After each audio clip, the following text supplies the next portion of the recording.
Hi, this is Dr. Bob Dannenhoffer, the Public Health Officer for Douglas County. We're doing our Facebook Live update here for Friday, January 8th, 2021. I am sorry we're late. I'm usually never late for these things, but I'll have to tell you that one of the first questions we got today is about a drug called ivermectin. And it's really a fascinating story, and I was deep in research on ivermectin and looked at my phone, and it was past 4 o'clock. So I apologize that we're late, but we'll go a full hour today, even if we have to go after 5 o'clock. So we can get in all of your questions. We've already gotten some questions, really very great and thoughtful questions, and we will get to every one of those. On Tuesday, we did a thing about vaccines and didn't take many questions, so a bunch of questions have piled up. As always, this is a chance for you to get your questions answered. We're going to go first through the ones that were submitted at Facebook questions at douglaspublichealthnetwork.org, and we'll go through those first, but then we'll get to the questions that come up live. If we don't get to all of them today, I'll try and answer them tonight. So in the world, still a very active pandemic, 88.2 million cases, 1.9 million deaths. And you'll remember that over the holidays, you couldn't really tell if things were increasing or decreasing. And I said you really needed to wait a week past the holiday season to see what did. And sadly, it really is increasing. We are now at the highest 7-day average ever. Really active in the US, in Sweden, in UK, Portugal, Switzerland, and South Africa. South Africa is especially worrisome because South Africa is now in the height of their summer and they're having a lot of cases. And South Africa is worrisome because South Africa is really the only part in Southern Africa that really has a fairly modern healthcare system that's picking up cases. And when there are a lot of cases in South Africa, what we worry about is that there are cases in other countries that aren't getting picked up. So this really is an area of some concern. The increase in UK and maybe Portugal related to this new variant. The UK is really worrisome. They've got a lot of cases really increasing despite the fact that they've instituted some more lockdowns. So we'll have to see what happens there. In the US, we're at 21.6 million cases, 21.6 million cases. I had written that down, and just a shocking number, and 365,000 deaths. Yesterday was our deadliest day ever, at over 4,000 deaths. Now, some of these may be from previous weeks, but still, 4,000 deaths is really worrisome. The other thing that we've been following all through this is hospitalizations. Remember, hospitalizations are a number which gets reported every day, gets reported by hospitals, and doesn't really change on a holiday or a weekend. So if you're sick enough to be in the hospital, you're sick enough to be in the hospital. It really doesn't make a difference what day it is. And what we've seen in this is a steady rise in the number of hospitalizations, now at 132,000. Now, that number can't go forever. There's only about 900,000 or so acute care beds in the U.S., and many of those acute care beds are in places like Mercy that doesn't have very many COVID patients. So the overwhelming of hospitals in the high states like Tennessee, like Oklahoma, like California and Arizona is really, really, really, really worrisome. Again, in the U.S., really hot in California, Arizona, Oklahoma, and for whatever reason, Rhode Island. I mean, Rhode Island is a tiny little state, much smaller, much smaller than Douglas County. You would think in a small state like that, you could get this somewhat under control. Low again in Hawaii, Vermont, Maine, and Oregon. So Oregon remains one of the lowest states in the country, and Douglas County, one of the lowest areas in one of the lowest states. So in Oregon, we're at 121,000 cases, 1,577 deaths. Very active in Jefferson and Umatilla counties, two small counties. Umatilla County probably related to a big outbreak in the correctional facility there.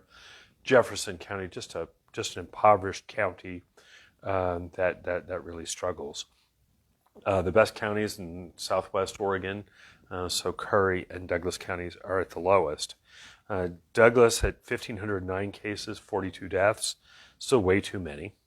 We only have 5 people in the hospital, 2 at Mercy, 2 at Sacred Heart in Riverbend, and 1 at Providence. 15 new cases today, which is about kind of what we've been running, between 10 and 15 new cases a day. Again, for counties over 100,000, we were the lowest last week. We're now in the top in the best few, the best county in the country with a population of over 100,000 is Honolulu County in Hawaii. We've also compared ourselves to other counties around the country who are otherwise similar. We're calling these the doppelganger counties because they're counties about our size. They're counties that run near an interstate. They're counties that have a mixture of industry, and they're counties that don't have anything which is in particular unusual.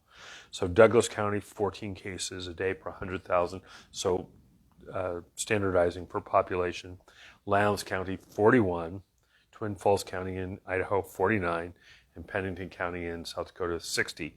So for weeks now, we've been a third or 25 or 20% of the cases in the other. And these cases in these other areas continue to build up because remember, it's not like people get the disease and they're better the next day. These people continue to be sick. They continue to crowd the hospitals. And so, again, Douglas County is doing really, really quite well. Well, as I promised, let's get to questions. So I guess the first question is about ivermectin. And it's a great question. And it comes from Paul, very thoughtful. And here's the problem, right? So ivermectin is an anti-parasitic drug. We use it for different kinds of parasites that humans get and that animals get. And someone early on suggested that ivermectin may work for this. Well, you don't really know whether something's going to work or not. There were a couple of observational studies that suggested that ivermectin might work. In particular, there's a Dr. Corey, who is a critical care doctor, who has really gotten it that ivermectin works, and he calls it a miracle drug. So, I've been around a long time, and what I would say is that there are a lot of these things that go on all the time, new treatments for different things, and sometimes they work out, but 80 or 90% of the time they don't. So, for example, Dr. Corey was part of a group that had the cure for sepsis about 5 years ago. And this cure for sepsis was like certainly a miracle. You do these things and sepsis, which is this severe response that you get to infection, went away. And it was like, well, that's amazing. However, when it was repeated and people tried it and they found it really was not nearly such a miracle drug or a miracle treatment. So there's this group and they look at it and they present a bunch of studies and that's why I was late, because I was actually going through the individual studies. There's some things there that are intriguing. I mean, there are some things, some reports, especially small reports from unusual places like Bangladesh. Not like we do a lot of medical research in Bangladesh, but these little studies that suggest that ivermectin might work. What he said is, 25% of the people in the hospital die, but only 5% in our hospital, and that's because we use ivermectin. Well, in hospitals in Oregon, only about 5% of the people die, not 20%. So 5% death rate in hospitals is not really much better than Oregon, where we're not using ivermectin. But again, this is one of a bunch of treatments that were shouted out there as could be useful in this disease. I'll go back with time. This hydroxychloroquine, which we haven't talked about in a while. There was inhaled corticosteroids, and then there was inhaled hydrogen peroxide, and now ivermectin. The answer is, I don't know. I mean, you'd have to see a lot of people and do a reasonable study to figure it out. Well, Dr. Corey says, it's so obvious to me that you don't need to do a controlled study. Well, it would only take 3 weeks, right? This is not a disease that takes decades to develop. It's a disease that only takes a few weeks to go through its worst of its course, and so you could do the study. So instead, what we're going to do is we're going to be arguing about this rather than taking 3 weeks. And we've been arguing about this already 4 months. You could take 3 weeks, do a very logical study, and then come up with an answer. So about 20 years ago, so giving you the story, it was one of the advantages of being old. So about 20 years ago, there was a suggestion that bone marrow transplant for people with breast cancer was going to cure people, and it was going to be a miracle. And so we went for a few years where women underwent bone marrow transplant for late-stage breast cancer. Tremendous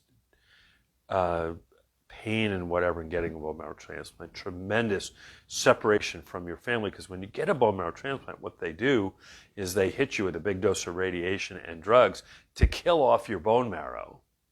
They then infuse bone marrow, and if it works well, a few weeks later, the new bone marrow now regenerates and you do well. Well, you can imagine the pain and discomfort of getting hit with that radiation and all those drugs is hard. And because those few weeks until your bone marrow comes back, you are totally susceptible to infection. So you have to live in this bubble and whatever else. And people said, well, I was going to cure breast cancer. What's a good thing to do? Well, it turned out it didn't help at all. And so not only did women continue to die of breast cancer, but they went through all of this really difficult time to do the bone marrow transplant, and many died from the bone marrow transplant. So it turned out that it didn't work, and had they done a reasonable controlled study early on, we could have avoided that. A second thing where there was an observational study that estrogen was going to be great for everybody. It was going to heal heart disease, and it was going to it was a magic drug. And I can remember going to a study where somebody talked about it in these miraculous terms. In fact, the one person said, if you do not prescribe estrogen for women who are in menopause, you'll be accused of malpractice. Wow, this must be good data. You looked at the data and you said, I'm not really convinced. Well, about 5 years later, they came out with a good trial, which looked at women who took estrogen and which women who didn't. And what we found was the estrogen caused more breast cancers. The estrogen actually increased your risk of heart disease and really had no positive benefits other than some of the symptomatic treatments of estrogen. And so twice now in my medical career, we went down really the wrong path because really strident people said this is the right thing to do. Again, I don't know the answer to ivermectin. I looked it up. It doesn't look all that impressive to me. But it could be. There are a couple of others out there that are in that similar ballpark. One is fluvoxamine or Luvox. Actually, that's got a reasonably good study. There's Pepcid, which is famotidine, which is a drug you use to treat heartburn. There's some observational stuff out there, which is pretty good. So there's these three things out there that you might try. Ivermectin, fluvoxamine, or Pepcid. Do any or all of them work? I don't know. But it would be so easy to do the study, and I pray that what we get from this pandemic is that we adopt the idea that these observations that, hey, this stuff looks good, are great to do, and then we follow up with quick and effective studies so we can see if it works. It would really, truly, if you tried hard, you could prove in 2 weeks that this would work. Unfortunately, Dr. Corey says, now I'm already convinced, so I refuse to do any more clinical trials. That really worries me. The other thing that worries me about this is that he's hooked up with this firm that's making an intravenous form of ivermectin that's going to be very expensive and whatever, so it's hard to know what his motives are at this point. So I wish I could tell you, Paul, that I totally understand what's going on. The answer is I don't. And I just hope that we have a good controlled study that will let us know if ivermectin works or not. And again, it was because I was reading the stuff there, that's why I was late today. So Cameron says, will the 1B group had different subgroups like the 1A group has been using? So what Cameron's talking about is the CDC came out with different ways to do this, and they had phase 1A were healthcare workers and people in nursing homes. Oregon then added a bunch of people to phase 1A and then made subgroups in that all the way through. We've called them waves because groups sound like you'll line up in that row. Waves are a little bit more mixed. We do believe that there are going to be gradations or waves in the 1B group. And a group in Oregon has been working on that, but we have not yet seen their product. So can I elaborate on the vaccine schedules? I'm 64, I have multiple comorbidities, and am chomping at the bit to get the non-Moderna vaccine. Where do I sign up? Thanks for all the work. So again, these come from the CDC, and then they go to the state, and they come to us. We're not making we're not changing it any further. Where there's already enough confusion. So again, there is phase 1 and phase 2. Phase 1 broken into 3 subphases. Phase 1A, for the most part, EMS, nursing home, healthcare workers. Then there's 1B, which are essential workers and other people living in congregate care and people over 75. And then there's group 1C, which is people above 65, those with pre-existing conditions and other essential workers. So by what you say here, if you're 64 and have multiple comorbidities, you would be in group 1C. It's going to be a problem because we think in Douglas County there are about 12,000 people in group 1A. 12,000 people will require 24,000 doses of vaccine, and we're getting about 1,000 doses a week. So I can do the math on that. We won't get through 1A for many, many months until vaccine deliveries increase. 1C, I don't know when we're going to get there. And part of the trouble is that the feds have been saying we're going to be all through this. Anybody can get a vaccine, wants a vaccine.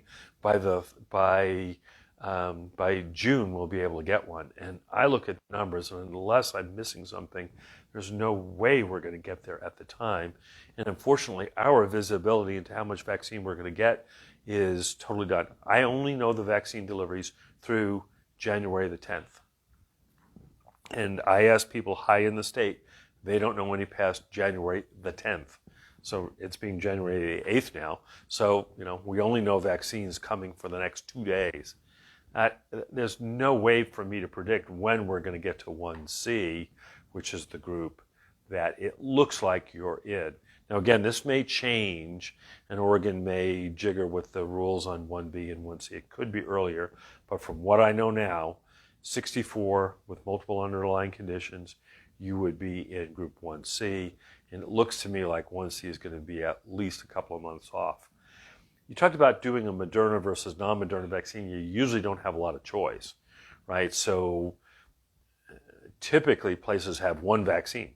So public health has the Moderna vaccine, the hospitals have the Pfizer vaccine, and the hospitals don't have a Moderna vaccine, and we don't have any Pfizer vaccine. So some of it would depend upon where you would get it. I'm not exactly clear why somebody would specify the vaccines. It appears that the 2 vaccines that are out there now, the Pfizer vaccine and the Moderna vaccine, are very similar, and there's not much to distinguish between the two. But if you want to write in there, let me know.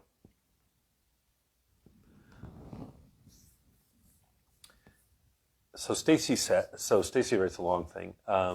So this person cares for their mother who's in assisted living at Bridgewood Rivers. And the question is, how could that person get a vaccine?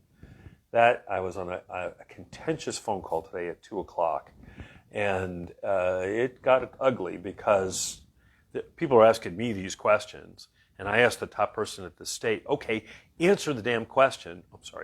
Answer the question. How are these people supposed to get vaccine? Oh, we're really working on it. We'll get to the data in a bit. And so I was more than a bit unpleased that people are asking me the questions, and I probably should know the answers, and yet I'm not getting the data. So the answer is you should get a vaccine. You're caring for people in assisted living, or caring for somebody in a place. So we should do this, but I really don't know the answer. If I did, I'd let you know. And as soon as I know the answer, we'll let others know. So I had an allergic reaction to Prolia with jaw pain and body aches. It's still safe to get the COVID vaccine. Laura asks, so we've given a bunch of vaccine this week, and Mercy's given some, Aviva's given some, all the little clinics in town have given some. We have really a great distribution pattern here in Douglas County, so that's good. But we've seen a bunch of little reactions, nothing big, nothing serious, nothing that required going to the hospital or anything else, nothing that required an EpiPen. But we've seen kind of funny things. We've had some local reactions with aches and pains. Some people have complained of fever, but then there's other weird stuff too. Dry throat, rash on your arm. We don't know about that. The reaction now, the suggestion now is you talk with your doctor. Most of the people that have had severe reactions, these anaphylactic reactions, have had reactions to other things, especially to a previous vaccine, especially to sulfa drugs, especially to nuts, and especially to bees. So I think if you have any reactions to a previous vaccine, sulfa nuts or bees, you should be extra careful. I do not know about Prolia. Mostly the people that have had bad reactions have had a previous anaphylactic reaction. So an anaphylactic reaction is not a few muscle aches. An anaphylactic reaction is trouble breathing, hives, low blood pressure. Those are not very common, but super scary when you see them. And so if you've had one of those anaphylactic reactions, you would certainly talk with your doctor. It sounds that jaw pain and body aches was a non-anaphylactic reaction, and the recommendation is you could still go ahead and get the vaccine, but you should talk to your doctor.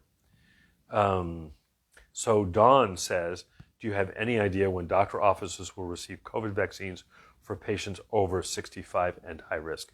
So for people under 75 who are high risk, again, I think they're going to be in group 1C. Now, what I said in Douglas County, we think we have 12,000 people in group 1A. I think we've got another 20,000 people in group 1B, because 1B, again, is essential workers, other people in congregate care, and people 75 and above. I think we have about 20,000 in that group, but I can tell you more pop up every day. So to do that, we're going to need to have 24,000 doses and another 40,000 doses. We're going to need to be at 50,000 doses in Douglas County before we get there. And again, I don't know how quick they're getting delivered. Next week, for example, I do not know if public health is going to get 200 or 2,000. If we only get 200, you can imagine for us to get to 50,000 doses is forever. If we get 2,000, we'll get there much quicker. Yeah. And we talk, this next group is about parents and foster homes and whatever, and people being over 70 and whatever. Again, the data on foster homes is very unclear. There's a thing called the Federal Pharmacy Partnership that is supposed to be delivering vaccine to people in congregate care. But again, when at 2 o'clock today, we asked the people at the highest levels of the state, well, okay, who are they covering and who are they not? They said, oh, we're working on it. We'll get to you in the next week or two. So I really, really, really don't know. Ginger says, I'm in group 1C, age 67, multiple health issues. Sorry to hear that. And I'm slated to start chemotherapy in March. And my oncologist wants me to have the COVID-19 vaccine on board prior to starting the treatment. The way it is now, with the data that we have from the CDC, you would still be in 1C.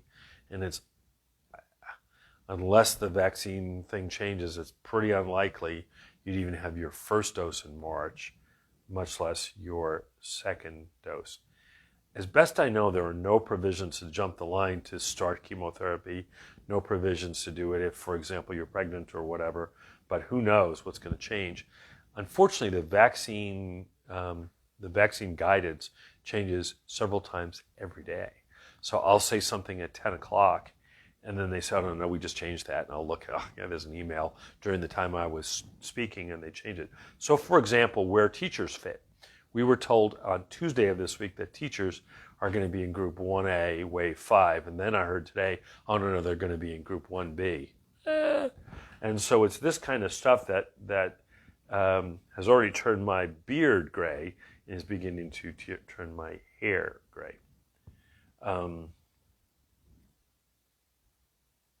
So Jeremiah says, I'm sure it's going to be a while before anyone can go and get vaccinated, but I haven't heard anything about how you would show interest or put yourself in a queue to get one if you're not a healthcare worker or high risk. So we have a box called Vaccines at douglaspublichealthnetwork.org, just like Facebook questions, but vaccines at publichealthnetwork.org. And you can put your name in there. But for people in 1B and 1C, what we're saying is, we'll hold on to your name, but it's going to be a while until we get there. We're right now starting to line up people who are in 1A. So, we have an office that calls and says, hey, I'm an orthopedic office. I'd like to get lined up. And I spent a good time today lining up the people who had put those there. And the way we're going to do this is that there's going to be vaccine coming to the public health, and then it's going to go out to the various clinics. So for this week, Aviva Health, South River, Umpqua Health Alliance, and a couple of other doctors in town got vaccine. They're using it for their urgent care staff and their high-risk staff first. When they get through those, then they're going to go ahead and buddy up with others who can go ahead and do that. And so 1A, I think, for healthcare workers is going to go pretty well. The whole deal about group homes and foster care and whatever, I really don't know the answers to that, and as soon as we'll get it. But for 1B and 1C, our hope is by then we'll have 20 or 30 healthcare providers in town who have vaccine. And just like you would maybe get a flu vaccine or something else, that you go to your provider and do it. In addition, there are a couple of other new sites that we're going to add, pharmacies, so they could have the vaccine. In addition, places like EMS can go ahead and give vaccine. We're hoping they're going to do it. We've talked with the dentists. Hopefully a bunch of the dentists will go ahead and administer vaccine. And then we've talked with a surgery center in town, and we think they're going to have vaccine. So we think there'll be a lot of places to give vaccine once we get to the 1B and 1C stage. Hopefully by the time we get to the 2 stage, there's going to be enough vaccine that you have multiple different options for that. So Katie says, if you get the vaccine and get exposed, do you still have to quarantine? Yes. Since we don't know, it's a great vaccine, 90% effectiveness, but that still means that 5 or 10% of the people get the vaccine are going to be, may get the disease, and there's not a good way yet to distinguish between them. Now with other vaccines, what we have recognized is you can do what's called a quantitative antibody test at a set time after you've been exposed, and if you hit a certain level, you can declare yourself immune. We may get there at some point, but we're not there now. So we're not there now. So for example, with hepatitis B, anybody who's worked in healthcare, you got to get a hepatitis B vaccine, and then they do a titer, and if your titer is over 10, you're considered immune, and then if you get exposed, you don't have to do anything special because you're considered to be immune. We hope we get there with COVID, where we say if 1 month after the vaccine you have an antibody level of X, you can consider yourself immune and don't need to quarantine. However, we're not close to that yet. So I work in a library and collect books and hold them for 3 days before distributing. Should we be concerned about spreading COVID by sharing books and pencils? So if you're holding books for 3 days, I don't think there's any worry. Again, pencils, I don't think there's any worry. Although I hope one of the things that comes here is we do less of that sharing of pencils and whatever else. COVID is not particularly transmissible by chewing on the pen or the pencil, but other things like staph and herpes are, so probably best not to do that. So Lorna says, I'm in Reedsport. When will the vaccine be here? It's there! So 200 doses got delivered to the hospital in Reedsport this week. They gave 60 as of when I talked to Paul yesterday or today, I can't remember. And so they've given some, they've done well with it. They're going to first do the hospital and their nursing home and their clinic, and then they're going to branch out to do the others. So Lower Umpqua Hospital is going to be a great vaccine provider in that area. So how many people have received the vaccine in the county to date? Michael says, well, you can look on the state website and you can see the number. It was 680 or something earlier today. That data is a bit behind, because you have a while to enter data. For the Federal Pharmacy Partnership, they have 72 hours. Everybody else has 24 hours. And the data lag is even longer than that. So there's some data lag here. And then there's also this issue with when you look at the number of people in each county that got it and the number of people in the state that got it, the numbers don't match up. So there may be some people who are not being properly attributed to counties. And so there's issues, but about 700 people gotten the vaccine as of yesterday. I think another couple hundred got it today. So Douglas County started off a little slower for multiple reasons I don't have to get into, but we started off a little bit slower, but we're catching up now, and Douglas County is doing a great job. So Nail says, can employers require employees to get the vaccine? This is fascinating. The feds say yes, that employers can require employees to get the vaccine, and that venues can employ people to be vaccinated to do things like to fly on airplanes, go to concerts, or stuff like that. Oregon has been really reluctant to make those restrictions. And in the places where it's clear you can't, for example, in hospitals, require nurses to get flu shots. So if you can't require nurses to get flu shots, it's pretty unlikely you can require employees to get the vaccine. However, airlines might say you have to be vaccinated to fly, which might be a reasonable way to do it. So Bruce says, is Oregon holding back the second dose, or is the federal government holding it back? The feds are holding it back. And this is a little worrisome because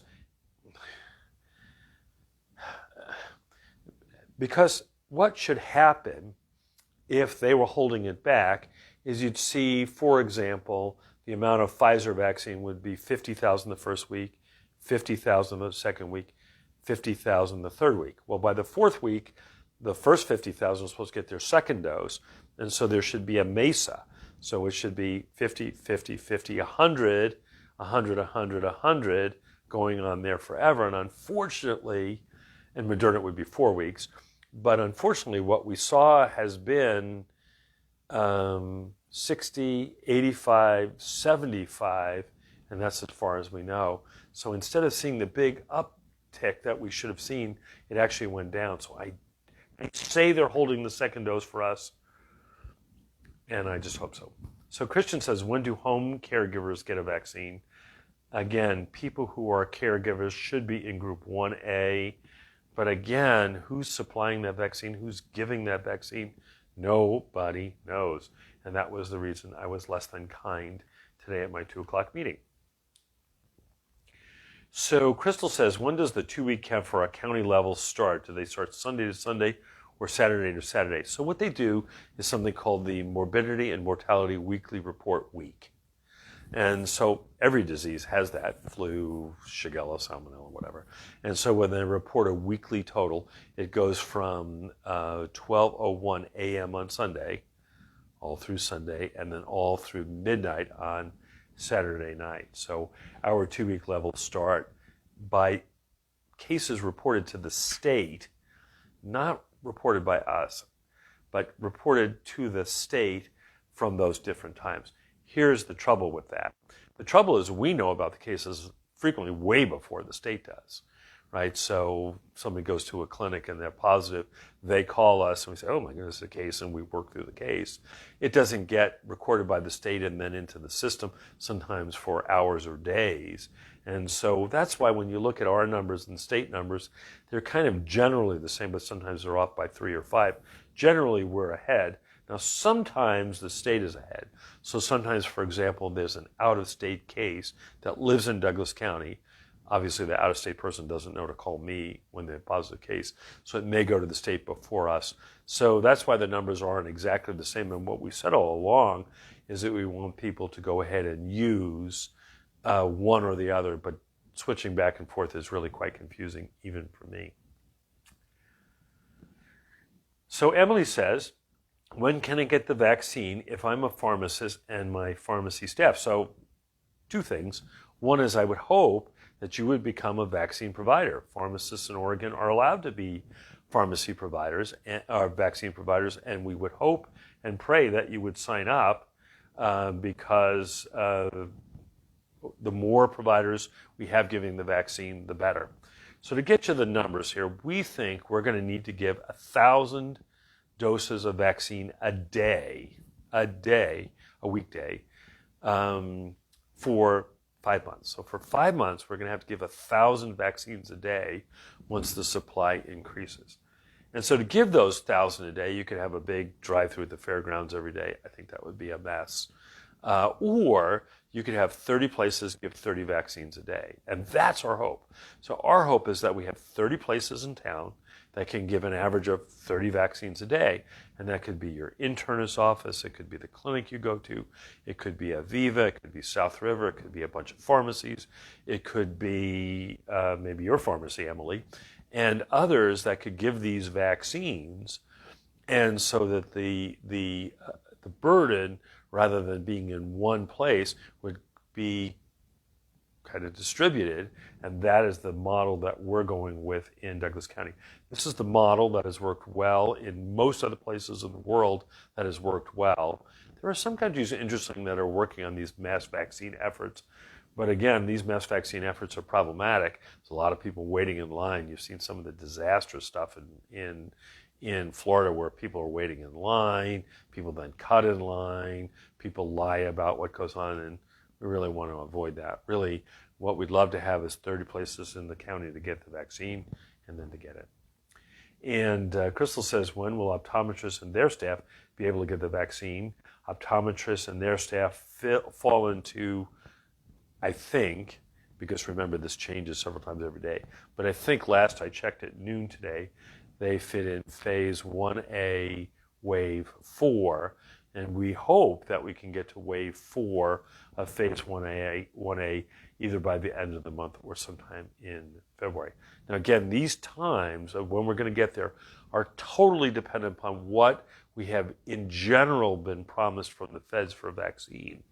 However, as I said, nobody in the state knows the vaccine delivery after the week of January the 10th. So again, it could go up to for Douglas County getting 5,000 doses in a week, which would be our 1,000 a day, in which case we'll get there. But if it's only 200 a week, as it was this last week, it'll take a long, long time. So is there an issue with blood thinners in this vaccine? Not that I have seen, but I would have you double check. Now, one of always the issues with blood thinners is that people on blood thinners tend to bruise a lot. So you see these people with who are on blood thinners and they've got bruises all over their whole body. This vaccine, we think, causes a fair amount of local reaction, so you could have quite the bruise where you got this vaccine. We know that, for example, when people are on blood thinners, even when they have blood drawn, they have big clots, so that's an issue. Okay, while you guys are getting more questions, a couple of things that we've read this week. One is about that variant. That variant virus called the B.1.1.7 is pretty concerning. And it's concerning because in the UK, even though they're doing a lot to lock down and whatever else, it's still spreading a lot. So this does seem to be considerably more contagious, and that would be a real worry because this is already a very contagious disease, and 50% more contagious is head-shakingly bad. Now, in the U.S., there are about 50 cases identified so far. I'm sure there are more because there's not a simple way to identify this. Now, there's an interesting thing on there's one platform that occasionally gets used called the Thermo Fissure test, and the Thermo Fissure test, the S primer, which is one of the primers that it uses, doesn't give a positive test with this one, and so the S primer drops out. And so by looking at the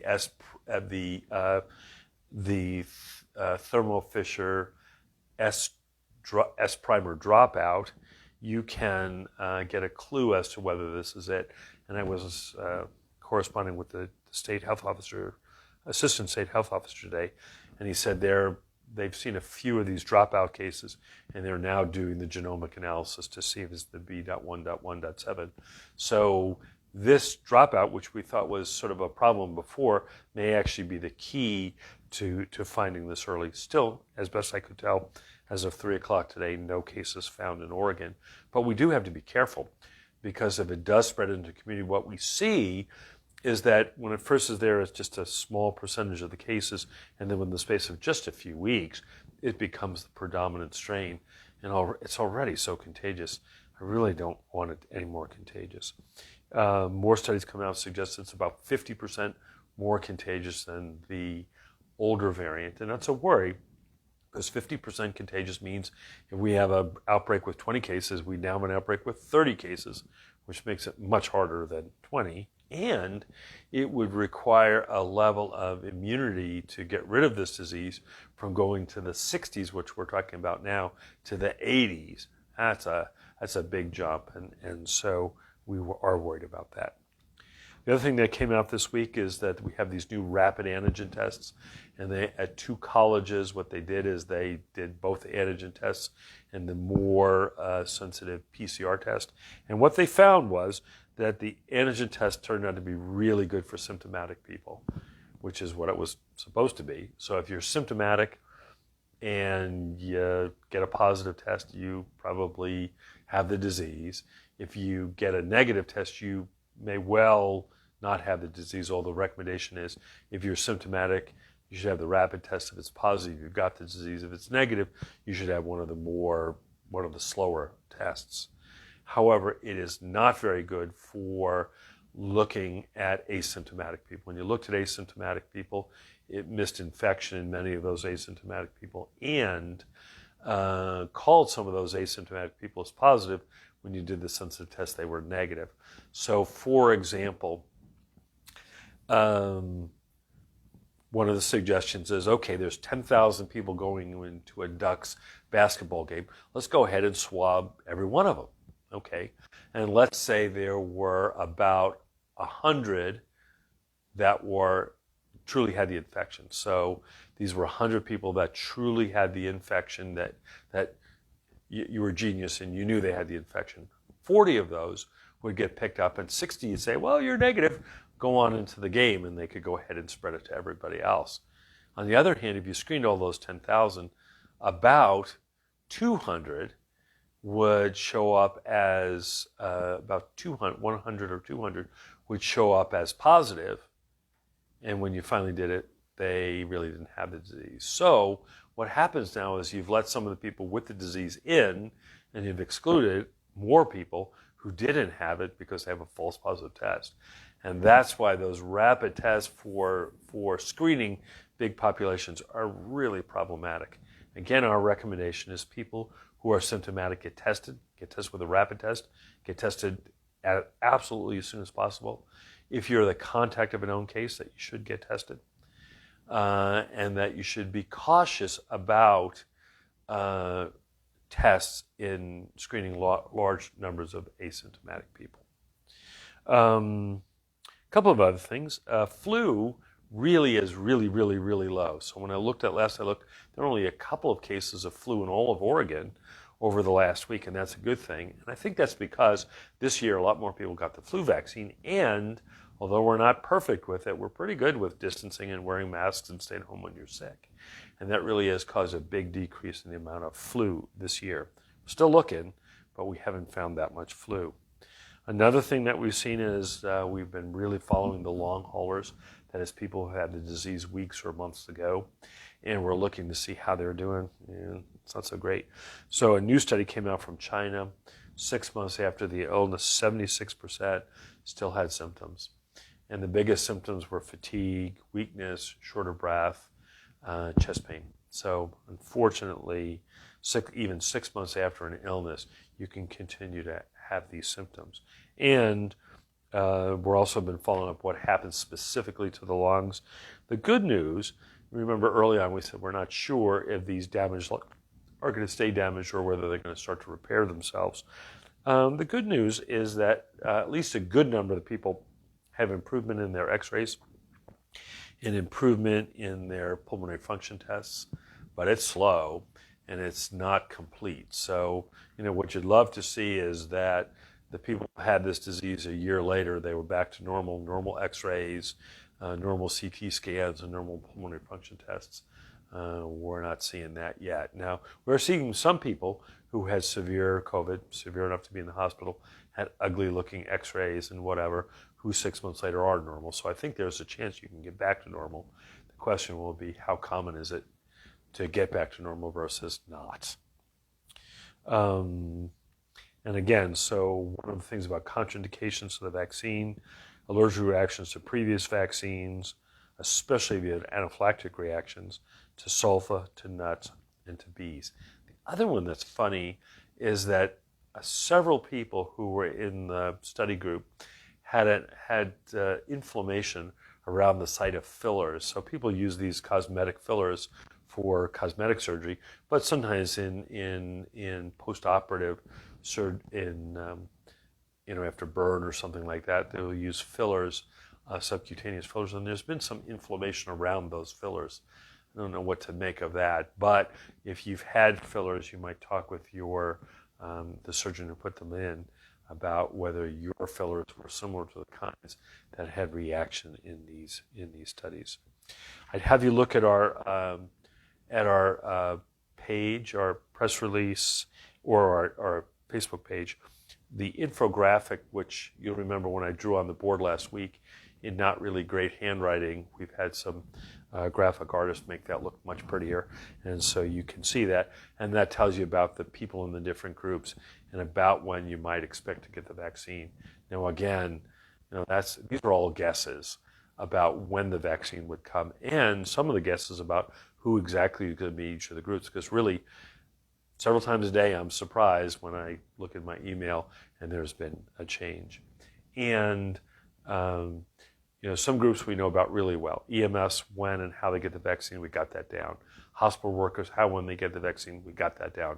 Other medical providers like dermatology offices and orthopedic offices, and that we've got that down. We really have that. The people who are in nursing homes and in memory care, we've got that. The Federal Pharmacy Partnership is getting that. But for a bunch of people who wrote in today, home caregivers, long-term ombudsmen, people who are visiting at nursing homes, where they fit in is still totally unclear.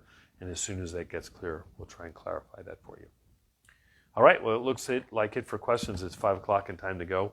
Again, this is Dr. Bob Dannenhoffer. Sorry I was late. I'll have to set a better alarm next time so I don't get too engrossed in reading.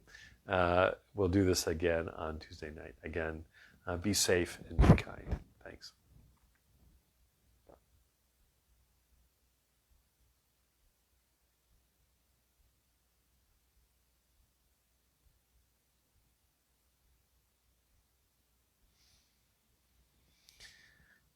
It's a little uncomfortable to feel like the end of the Ferris Bueller movie.